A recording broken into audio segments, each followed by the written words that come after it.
Welcome back in, everybody. Sports Day. Appreciate you hanging with us after your big weekend. That is Tone DeShields. I am Rob Ellis. Beat down, my friends. This was not pretty, Tone. There are no excuses being made. You lose 42-19.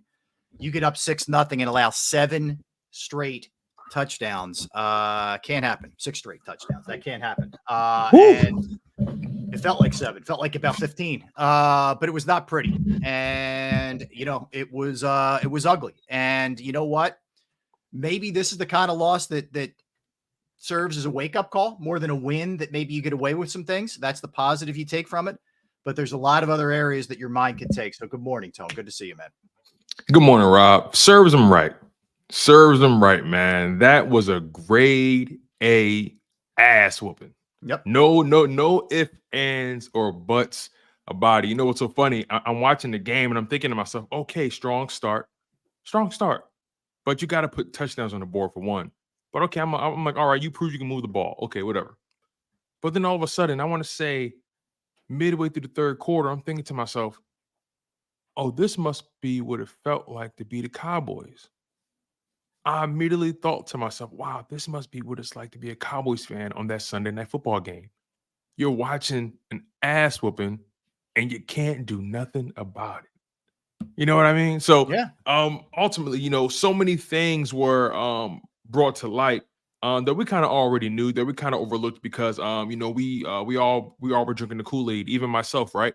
I'm an Eagles fan, die hard, and that'll never change. And I'm always gonna ride for my dogs. But man, did that hit dog holler? I tell you that, Rob. Yeah, it did. And look, I don't take pleasure in this. I thought the Niners would win the game. I told you as much, and everybody jumped on me for it. But I think they're better. Now that doesn't mean that the Eagles can't win the Super Bowl. Of course they can. I think some of the holes shine pretty bright yesterday. I think the middle of the field, this was an ideal game for the Niners to attack the middle of the field. When you have McCaffrey, you have Kittle, you have Debo, who can run those slants so brilliantly. I mean, that's what happened, and the Eagles linebackers got really exposed in a big way. They didn't tackle well. This was a game where everything was on display. I thought they got out coached. I thought they got outplayed. They got out everything. And the good thing is, there's no excuses to hide behind. It's the kind of loss that you have to look in the mirror as a coaching staff and as players and figure out, okay, what went wrong? You continue to trail at the half, it's going to bite you. We said that. And they trailed for the 5th straight game at halftime. And when you do that, you're on dangerous ground when you're playing good teams. They beat Dallas, they beat KC, they beat Buffalo. But they weren't going to continue to win against good teams. You can beat the Giants. You can beat some of the bad teams, but not this team. And look, they're good. And sometimes you have to own the fact that your competitor played great. They came into the Eagles' house, backed up all their talk, and put it on them. Plain and simple. Yeah. What made it so fascinating was how surgical Brock Purdy and that offense was. I mean, it was they were like technicians working under a hood. They just knew exactly what they were doing.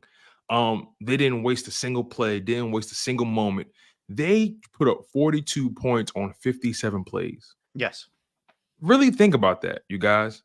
They put up 42 points on 57 plays, 456 total yards on 57 plays. Yeah. We have some real problems in Philadelphia on this defensive side of the ball, and we're going to break this down as the show progresses. But 3 straight weeks, you've given up over 130, 140 rushing yards on the ground. And they're leaking oil so bad on that side of the ball. And we knew coming into this game, they were behind the 8 ball in terms of health and rest. But again, I'm not going to sit here and make excuses at all. They got their ass whooped, Rob. Yeah, no, they did. And so there were the bad signs to jump, Tone, because they looked good on the first 2 drives, the Eagles did, but they only came away with 6 points. That was and that can't happen. That's a bad omen. Yeah. And when that was the case, and then all of a sudden the Niners got a feel for things and made the adjustments they needed to make on both sides of the ball. And then it became a track meet the other way, and the Eagles were lapped several times. I mean, so -6, 0 points first 2 drives, as you mentioned. 47 plays after that, 449, 9.6 average, and 6 touchdowns. So they made the adjustments. Their players play better. The Eagles' tackling was horrendous. And like we always do on the day after the game, we'll go through the offense, we'll go through the defense. Not every nut and bolt of this thing, we're going through it. But yeah, I mean, this was a game where for the first time in a long time, I remember thinking to myself, they look outclassed. Like they've lost games. They lost to the Jets, and you feel like that should have never happened. You shot yourself in the foot, whatever. We saw lost last year, a couple of them without Jalen, but the one with Jalen to Washington, you felt like they shot themselves in the foot. They just did dumb things, turn the ball over. You can live with that. You say to yourself, they clean it up, they're going to be fine. This was a doubt kind of game. I'm not writing the Eagles off by any stretch. They're 10-2. But this was a game that put some doubt in your mind. And if it didn't, I think you're kidding yourself. No, yeah. I think I'm pretty with you on that. This was the first game in a long time where I felt to myself, whoa, we're playing two different sports. Yeah. Like that was what it felt like. Like I said, this is probably what it felt like to be a Cowboys fan, like several weeks ago when you saw that game. I don't have any doubts in the in the quarterback and things like that, but there were moments in this game where I thought to myself, we're playing two different speeds. I'm not sure if you played Madden before, but yes. When you start the game, you have the option of choosing what difficulty you want to play on. You want to play on, and your opponent gets to choose what difficulty they want to play on, right? And then it's rookie, pro, all pro, and then it's all Madden, right?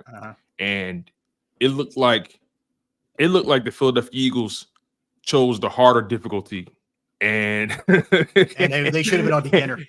And the Niners was just playing the game on beginner mode. Like they were just flying down the field left and right. It just looked like they were playing two different sports. They were moving at two different speeds.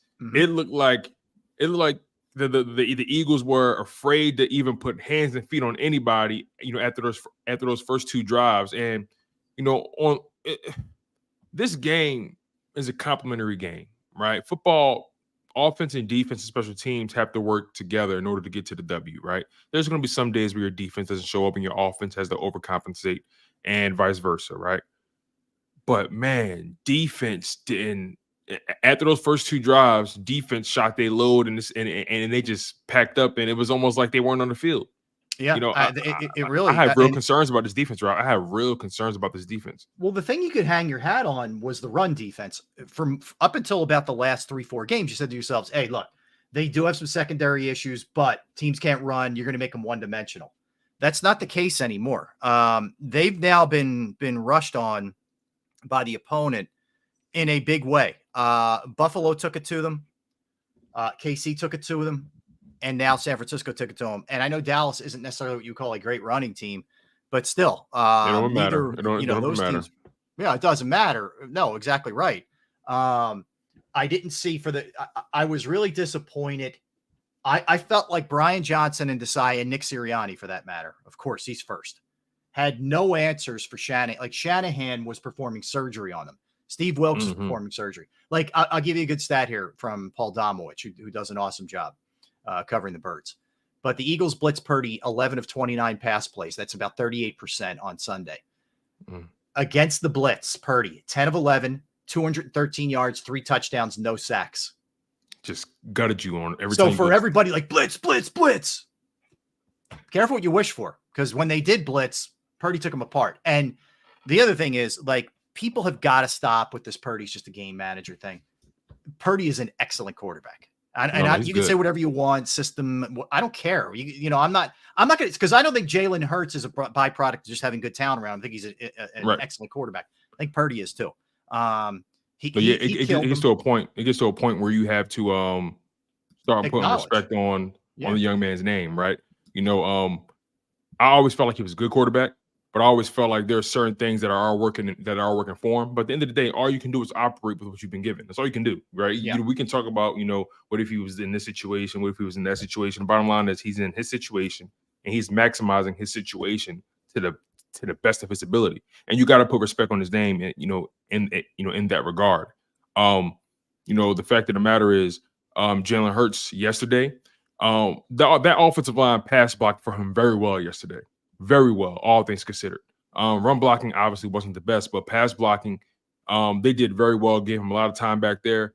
And I was really, I'm concerned with what the coaches are allowing to let happen. And what I mean by that is there were too many situations where he had north of 4 seconds to make a decision. Yep. And I don't know if he's not trusting what he's seeing. I don't know if the route concepts take too long to develop. I've been talking about this for the past several weeks. The Philadelphia Eagles have not incorporated the quick game into their passing game. Like, too often, it seems like they're relying on Jalen Hurts to make an extravagant play. And my thing is, that stuff is going to come when it needs to come. You need to have orchestrated plays. You need to have situations where your scheme or whatever play you're calling allows for guys to get open. Did you see the windows that Brock Purdy was throwing through?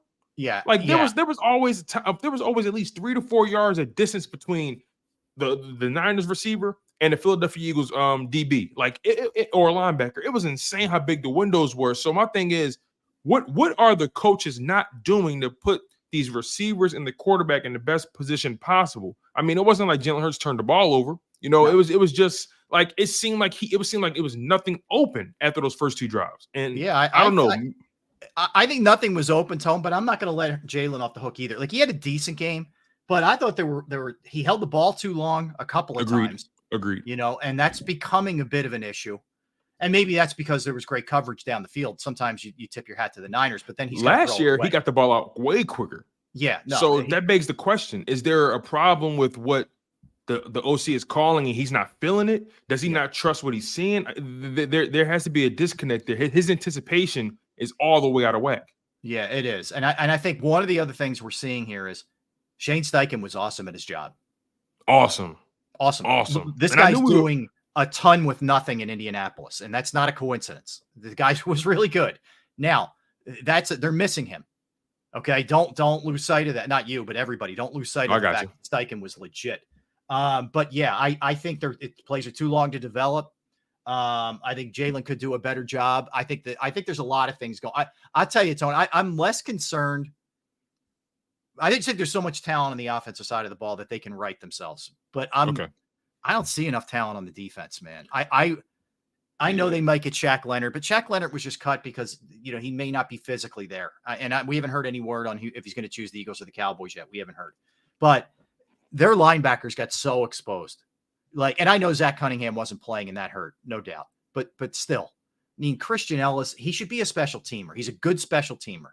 Yeah, he plays fast, he's aggressive, but he should not be on the field, regularly. Can't recognize passing plays. Nick Morrow probably had his worst game as an Eagle. He got torched in the passing game, and his tackling was horrendous yesterday. And that fed right into what the Niners do best too. Like, this was a perfect storm for the Eagles defense. Where your biggest weakness is where the Niners thrive. They eat in the middle of the field. And, Kittle, McCaffrey, Debo, they have guys who have the ability to catch it 5-6 yards, break it, get a big one. Look at what Debo did in terms of some of those, just broken plays where he broke tackles and went crazy. McCaffrey a couple of times. It's like, you got to bring these guys down. I far too often I saw guys just trying to dive and cut rather than wrap up. Or go too high. Like, that's hard to do in the NFL. These dudes are super strong. You got to get them around the legs, wrap them, and finish them. And they didn't do it.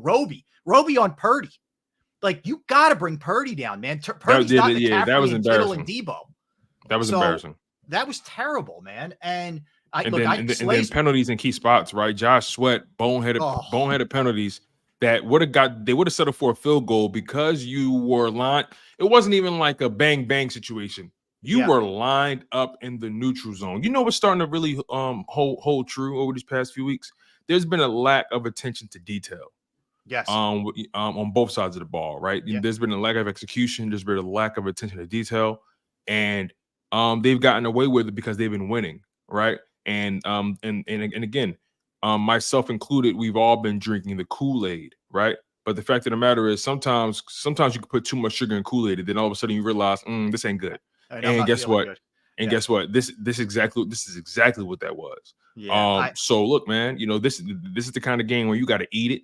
And this the messed up thing about football is it's not like basketball or the NHL or baseball. You can kind of get over it rather quickly because more games are right over. Yeah, you can get right back at it. no, you got to sit with this for a week. Yeah. We got to sit with this for a week. Can you imagine dealing with this going into a bye week? Good thing it's No, not a thank bye you. week. Good thing they can kind of turn the page. But again, man, they have real concerns. Again, like you said something really interesting, right? The fact that the offensive side, okay, you feel more confident in that side, kind of figuring it out to a degree because they're so talented. But the defensive side, look, let's be honest, man. Let's call it what it is. That back seven, nothing but names. Nothing but names. No disrespect. Darius Slade, James Bradbury, Kevin Byard. You know what I mean? Right now, at this point, and look, my opinion could change, you know, at any point because, you know, there's still a lot of season left. And once you get into the playoffs, it's pretty much about who executes it on that day. Yeah. But look, the Niners didn't win the NFC Championship last night. They didn't win the Super Bowl last night. It was a grade A ass whooping, and it hurts really, really bad. And we got to wear it for the rest of the week. But life goes on, and there's many more games to come. And the Eagles are 10-2. But the fact of the matter is, on defense, that back seven, that back four, however you want to describe it, they're just names at this point. Yeah, they're just names. If that front line ain't getting home, it's a wrap. If the front four is not getting home, Rob, that defense just looks like a high school level defense. And if you're not stopping the run either, which they aren't doing right now. So let's stay on that for a minute because this annoys me. You shouldn't be worried about outside noise. You should be worried about correcting what went on when you lose 42-19. So this started on the on JAKIB Sports post-game show with Seth Joyner, where he, you know, called out the tackling and he called out, you know, some of the play, and he went on to, you know, reiterate it this morning on WIP. And he said, Seth did, "My job is to be an analyst of the game, Darius Slay. And guess what? You didn't tackle worth a damn yesterday. That's just the truth. What did I say that it was a lie? The big eye in the sky don't lie." All right. So that's what Seth said. So Slay responds about half hour ago, somewhere around there. And he says, first of all, it's Slay. And my problem with Buddy, meaning Seth, is that he said we were scared to tackle. Now, I do agree we ain't tackle well as a team. But that scared shit out the door. I just like, however you feel, and I get Slay is a very outspoken guy, and it's part of what you like. Yeah. It's on brand. It's on brand. So, you know. But like, dude, you just got smoked. Don't be worrying about what Seth Joyner's saying.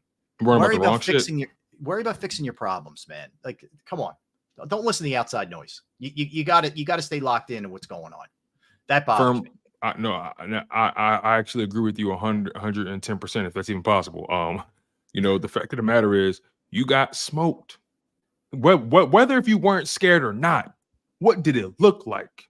You know what I'm saying? You looked like you didn't belong there. Right. That was the issue. We don't know your heart. Fair enough. Fair enough, Slay. We do not know your heart. We do not know what goes on in your minds or the day to day, or you know, we don't know what goes into preparation. We have no idea. But the product did not match. Look, we all consume a lot of programming every single day. We all buy a lot of stuff from stores, and you know, a lot of us don't really care what goes into the product itself. We just want to make sure the product works, right? You know, we buy cars, you know, we buy homes. We don't care what goes into making the damn thing. We want to know, does it work and does it fulfill the purpose I needed to fulfill? And guess what? Although we don't know what went into that product that we saw on Sunday, all we know is the damn thing didn't work. The damn thing didn't look like it belonged out there. It didn't belong on the street. It didn't belong in the sky. It didn't belong on the rails or the whatever you want to describe it, Slay. Y'all look like y'all were ill-prepared. Y'all look like y'all lacked a certain tenacity. It's no ifs, ands, buts about it. You got your ass whooped, and we got to wear that. And I'm an Eagles fan, and I hold it down for my city. You know how I give it up, Rob. Yep. They got their ass whooped. And I know I'm doing a lot more cursing this first segment because I got to get a lot of my energy out because I'm not going to be on later on. We'll discuss that. We'll discuss that later on in the show. But Rob, this was embarrassing. This was it was surgical. The 49ers are a well-oiled machine. La Machina. It's we got to give credit where credit is due. Eagles were not prepared. They looked like they didn't belong in the NFL last night. Yeah, I think they're. Look, again, I'll get back to you're a lot of times you're never as good as you look when you win or bad as you look when you lose. Like this was bad. And there's no excuses. There's no nothing. I just hope what it does is it serves as a wake-up call. Like, I do think they have shortcomings on defense, which we'll get into in a minute. But overall, the play wasn't acceptable. They didn't reach the intensity level that their opponent did in their own house while their opponent yapped for the last 10 months. And you didn't meet their intensity level. For that, you got to look in the mirror. You got to discover why that was the case. Where are you exhausted from this schedule? Maybe. Were you thinking that you could get away with some of the stuff you got away with the last couple of weeks? Maybe. Maybe you were. Do you have to approach this a little bit differently as a player? Yes. Do you have to approach it differently as a coaching staff? Certainly. Because guess what? You know what's on deck? A team that's on fire right now. And a team that hasn't lost in 14 games at their place. And a team that what happened yesterday, Tone, allowed everybody to smell some blood. They're all saying to themselves, dude, we're a game out of this. That's what the Lions who won, that's what the Cowboys who won, and that's what the Niners who won all feel now. It's not insurmountable. So they all feel like they're right in it. Dallas looks at this and says, we win. We have the same record, and we've split now. The Niners look at it and say, if they lose one more, we got the head-to-head. And the Lions, we go through the whole scenarios and all that. But now they all feel like they're right in this thing. And you know what? They're right. They're right. They should. The one thing I would say to keep in mind, the Niners lost 3 straight at one point. And I know that was without Trent Williams and Deebo. I get it. But they lost 3 straight at one point. So you can look bad and get back on the horse. You can. And I think with the culture of this team, with the ability of this team, with some of the leadership of this team, they'll get back on the horse. I don't know that means they win this week against Dallas, but this is not a write-off. What you hope is we look back at this game and say, that was a turning point for them, man. They really cleaned a lot of stuff up after the Niners put it on them. That's what you have to hope. That's the key word is hope, right? Unfortunately, hope is not a strategy. No. The fact of the matter is, this roster is not changing on defense, especially, right? It's not changing. Guys aren't going to all of a sudden just find this deep well of talent, in the toolbox. It's not going to be anything drastic. The only thing we really can hope for is better coaching and better execution at this point. You can't, they are who they are, right? And like I said to you before, it blows my mind that, one thing that, that Seth and the guys brought up, and the ladies, of course, that they brought up on the postgame show was Howie Roseman's malpractice at the linebacker position over the past several years. Yep. And we've sort of just let it fall by the wayside because we're like, hey, that's Howie, right? Hey, they're still winning. Hey, he signed A.J. Brown. Oh, he traded for A.J. Brown. Oh, he signed Hassan Reddick. Oh, he drafted Jalen Carter and Jordan Davis. And he found Jalen Carter a diamond in the rough. There's so many things. You draft Devontae Smith and Landon Dickerson. There's so many things that have happened that allowed us to be blinded by the bright lights. But the fact of the matter is, on the defense side of the ball, your linebacker core has been a liability, and it's still a liability, and it will always be a liability unless you invest some high quality talent and or assets into the position. It's not going to get better. You know what I mean? Again, the only thing we can hope for is better execution, better coaching, and favorable matchups, because the talent is not going to change. Yeah, and I think you had the exception last year. Some of it fell into your lap. Kaiser White, you were able to get him pretty cheap. TJ Edwards was already here. And you look at a guy like TJ Edwards, and again, I don't know that he wasn't just hell-bent on getting back to Chicago. If he was, what are you going to do? But they didn't pay him a ton. They didn't make him an offer. McMullen told me they didn't make him an offer. Right. So if that's the case, there's no reason that he shouldn't have been here. He wasn't going to cost you a lot. And you would have kept stability there. He was very underrated, I think. He's not spectacular. He's not, he's not Ray Lewis, but the guy is a very solid linebacker. On that bad defense in Chicago, he's still rated highly by Pro Football Focus.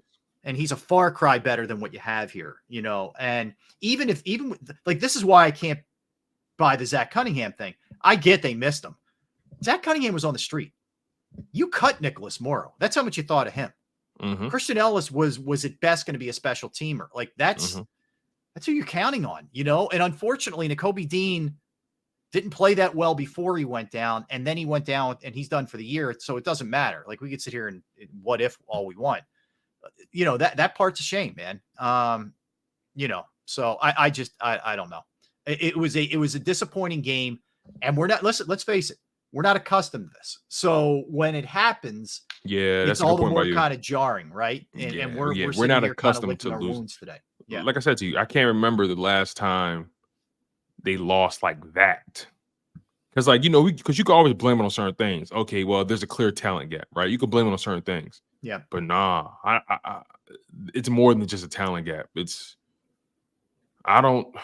way they did it in Lincoln Financial Field, it's so much more to this loss than what we're talking about, because now what they've proven to you is that not only can they whoop your ass, they can do it in your home field. Exactly. That goes a long way in the playoffs. That tells me it doesn't matter if the Eagles get home field or not. If you play the 49ers in the playoffs, they ain't tripping. Mm-hmm. So, you know, the Eagles have a lot of it has to be a quick turnaround. They have to turn their focus to the Dallas Cowboys, but this is the kind of thing that can either make you or break you. I agree. All right, let's dig into it. Defense, offense, some really weird stuff that went on. Big Dom gets tossed. Like, I did not think we'd be saying that on Monday. Right, that was strange. So let's go into all of it. Why some guys were out on the field when this game was an absolute blowout and you're risking injury. I don't get. There was a punt I didn't like. There's a lot of things. So let's dig into all of it when we come back. Don't go anywhere. That's Tone DeShields. I'm Rob Ellis. We are Sports Take, JAKIB Sports YouTube Network on this Monday. All right, good way to drown your sorrows is in some Bravo Pizza of Havertown. Yes, been going there since I was a kid. They've been family owned since 1985. Just absolutely spectacular food and variety. They have 20 different styles of pizza. They have slices to go. I get the upside down. That's my favorite. But they have specialized pizza your way. So you call up, say, I want the pineapple and pepperoni. All right, boom, you got it. And they don't just do pizza. They have fresh pasta, sandwiches, wraps, wings, salads, you name it. Bravo Pizza of Havertown is also committed to the community. They have fundraisers for charity, schools, little leagues, where the proceeds go to those organizations. You could follow them at the Bravo Pizza of on Instagram and Facebook for daily specials and promotions. They're located at 1305 Westchester Pike, Manoa Shopping Center in Havertown, Pennsylvania. 1305 Westchester Pike, Manoa Shopping Center in Havertown. Give them a call, 610-446-3810, 610-446-3810, Bravo Pizza of Havertown.